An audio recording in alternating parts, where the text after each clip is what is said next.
Halo semuanya, selamat pagi teman-teman kelas 9 yang luar biasa. Selamat datang di sesi explainer kokurikuler kita kali ini yang diadaptasi dari materi keren susunan Ibu Nur Kurniati, SPD. Coba deh kita bayangin sebentar suasana pagi di SMP kita yang hijau, bersih, dan asri ini. Matahari cerah, angin sepoi-sepoi, barisan upacara bendera baru aja bubar, dan kita semua lagi siap-siap buat kegiatan literasi pagi. Wah, hawanya penuh semangat banget kan? Tapi, di tengah semangat itu, kadang ada satu momen yang tiba-tiba bikin jantung kita berdebar jauh lebih kencang dari biasanya.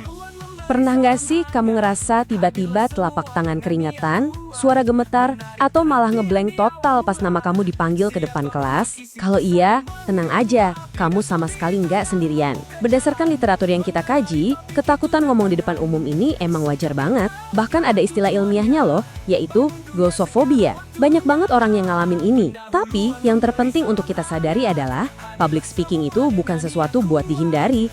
Justru ini adalah salah satu skill kepemimpinan paling krusial yang udah bisa kamu asah mulai dari bangku SMP. Nah, buat ngebekalin kalian, ini dia perjalanan kita hari ini. Pertama, pengenalan public speaking. Kedua, mengapa ini sangat penting.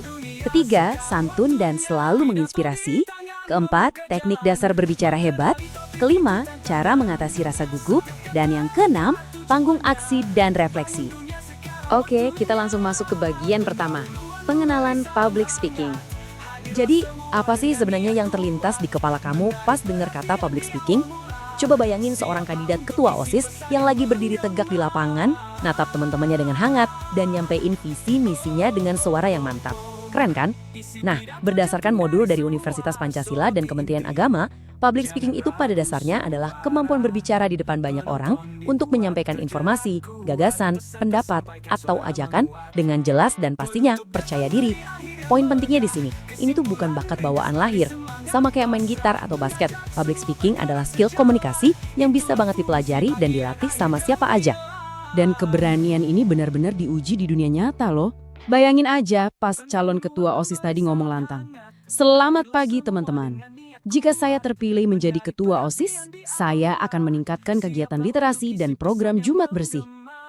Kalimatnya simpel sih, tapi karena disampaikan dengan penuh keberanian, itu langsung nunjukin kualitas seorang pemimpin yang siap bawa perubahan buat sekolahnya. Lanjut ke bagian 2, mengapa ini sangat penting? Kamu mungkin mikir, aku kan belum mau jadi ketua OSIS, ngapain repot-repot belajar public speaking? Tunggu dulu. Keterampilan ini tuh kepake banget di keseharian kamu sebagai siswa kelas 9. Coba ingat-ingat pas kamu harus presentasi tugas kelompok, ngasih usul pas rapat kelas, atau sekedar mimpin teman-teman buat kerja bakti bersihin kelas. Menurut modul Universitas Pancasila, manfaatnya itu kerasa banget. Pertama, ini bakal meroketkan rasa percaya diri kamu. Kedua, ngebantu kamu banget buat ngerangkai dan nyampain ide yang ada di kepala biar gampang dimengerti orang lain. Dan ketiga, ini cara langsung melatih jiwa kepemimpinan kamu. Pemimpin yang baik kan harus bisa nyampain visinya dengan jelas, betul gak? Jadi, kalau kita rangkum, rumusnya tuh gampang banget. Rasa percaya diri, ditambah ide yang cemerlang, lalu dibungkus dengan jiwa kepemimpinan, jadilah public speaking yang hebat. Menguasai skill ini nggak cuma bikin kamu jadi siswa yang lebih menonjol, tapi juga ngebentuk kamu jadi calon pemimpin yang bisa diandalkan. Sekarang kita masuk ke bagian 3, santun dan selalu menginspirasi. Nah, ini dia inti dari obrolan kita hari ini. Sekedar berani ngomong aja ternyata nggak cukup teman-teman. Komunikator yang sejati itu tahu gimana caranya nyampein pesan dengan rasa hormat yang tinggi. Kita harus santun. Coba kita bandingin. Pembicara yang baik itu nggak pernah ngerendahin pendapat orang lain. Misalnya lagi diskusi kelas nih, kalau kamu langsung nunjuk dan bilang, saya tidak setuju dengan pendapatmu. Wah, itu bisa bikin teman kamu sakit hati. Coba bandingin sama kalimat yang satu lagi. Mohon izin, saya memiliki pendapat yang sedikit berbeda. Terasa jauh lebih adem dan profesional kan? Berbicara santun itu otomatis bikin kita jauh lebih dihargai sama yang dengerin. Selain santun, jadilah sosok yang inspiratif. Menurut sebuah artikel dari PPI TV yang ngebahas rahasia public speaking-nya Steve Jobs, tokoh teknologi keren itu selalu membangun hubungan emosional sama audiensnya. Caranya, dengan ngebagiin cerita dan pesan positif. Misalnya nih, pas lagi upacara, kamu nyemangatin teman-teman. Jangan menyerah hanya karena nilai kita belum memuaskan. Teruslah belajar, karena setiap usaha pasti menghasilkan perubahan. Kata-kata positif yang tulus kayak gitu bisa banget loh ngubah hari seseorang jadi lebih baik. Masuk ke bagian 4, teknik dasar berbicara hebat. Oke, teorinya udah mantap. Sekarang bayangin kamu itu atlet yang lagi siap tanding. Yuk kita latihan tekniknya. Ada satu fakta mengejutkan nih. 55%. Tebak, apa maksud angka ini? Menurut penelitian Albert Mehrabian yang dikutip dari literatur Universitas Bina Nusantara, 55% penilaian audiens terhadap seorang pembicara itu ternyata ditentukan oleh visual atau bahasa tubuh. Gila kan? Lebih dari separuh dampak omongan kamu itu justru datang dari postur, gestur, dan ekspresi wajah kamu, bukan dari kata-katanya. Makanya, mari kita bedah teknik dasarnya berdasarkan panduan dari EduPoint dan juru bicara. Pertama, dari segi fisik, berdirilah tegak dan pede, jangan bungkuk ya. Kedua, jaga kontak mata sama audiens, jangan nunduk ngeliatin lantai atau baca teks terus-terusan. Ketiga, buat suara pastikan suara kamu jelas, volumenya pas, dan artikulasinya bulat. Dan yang keempat, atur tempo atau kecepatan bicaranya. Nggak usah buru-buru kayak lagi dikejar anjing, tapi jangan juga terlalu lambat sampai bikin teman-teman kamu ngantuk. 4 aturan emas ini, berdiri tegak, kontak mata, suara jelas, dan bicara teratur, adalah pondasi yang gampang banget buat kalian praktekin. Coba deh nanti ngomong di depan cermin, atau rekam pakai HP, pasti kelihatan banget bedanya antara postur yang loyo sama yang penuh energi. Kita lanjut ke bagian 5, cara mengatasi rasa gugup. Sebagus apapun persiapan kita, kadang yang namanya monster gugup itu tetap aja datang sebelum kita maju ke depan kelas. Bayangin aja kamu lagi pegang kertas contekan, sambil gemeteran. Terus gimana cara nenangin dirinya?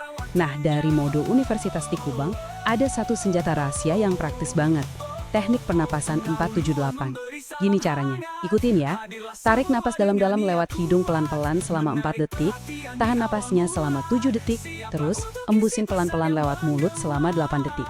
Lakuin ini beberapa kali sebelum tampil. Secara ilmiah, ini terbukti ampuh buat nurunin detak jantung dan bikin rileks saraf yang lagi tegang-tegangnya. Jadi intinya, ngerasa gugup itu manusiawi dan wajar banget loh. Bahkan pembicara pro aja kadang masih suka deg-degan kok. Yang bikin beda adalah mereka nggak nyerah gitu aja. Tetaplah berlatih, tarik napas panjang, mikir yang positif-positif, dan yang paling penting, percaya sama diri kamu sendiri. Terakhir, bagian 6, panggung aksi dan refleksi. Tibalah saatnya kita bawa semua ilmu tadi ke dunia nyata. Mari kita simulasikan persiapan kamu buat panggung 5 menit forum kepemimpinan OSIS. Ada satu aturan emas dari Kementerian Agama sebelum kamu mulai ngomong, kenali audiensmu dan kenali ruanganmu. Pas jalan ke depan, ambil waktu sebentar buat napas. Tatap wajah teman-teman kamu sambil senyum tipis, ingat mereka itu teman kamu, bukan juri yang mau nilai kamu. Perhatiin juga luas kelasnya, biar kamu tahu seberapa keras kamu harus ngeluarin suara. Terus bayangin, kamu ngebuka obrolan dengan salam yang hangat, nyampain idemu dengan jelas, dan nutup pidato kamu dengan kalimat yang bertenaga kayak gini. Teman-teman, mari bersama-sama menjadikan sekolah kita lebih disiplin, lebih berprestasi, dan lebih peduli lingkungan. Kerja tim itu asik, bersama kita bisa. Wah, bayangin denger gemuruh tepuk tangan dari seisi kelas abis kamu ngomong gitu. Merinding kan? Keren banget pastinya. Sebagai refleksi dari obrolan kita hari ini, ingat 3 pilar penting ini. Berani tampil, santun bertutur, dan inspiratif dalam berkarya. Mulai aja latihan dari sekarang, bisa di depan kaca atau pas lagi ngobrol sama kelompok belajarmu. Setiap dari kalian punya potensi gede buat jadi pembicara hebat. Asalkan mau terus belajar, tetap santun, dan berani nyoba. Jadi, pertanyaan terpentingnya sekarang adalah, setelah kamu tahu rahasia bahasa tubuh, teknik vokal, pentingnya ngomong yang santun, dan cara naklukin rasa gugup, apakah kamu siap buat ngambil panggung 5 menitmu dan menginspirasi seluruh sekolah? Percaya deh, suaramu itu punya kekuatan buat bawa perubahan positif. Teruslah berlatih, dan sampai jumpa di panggung kepemimpinan sesungguhnya.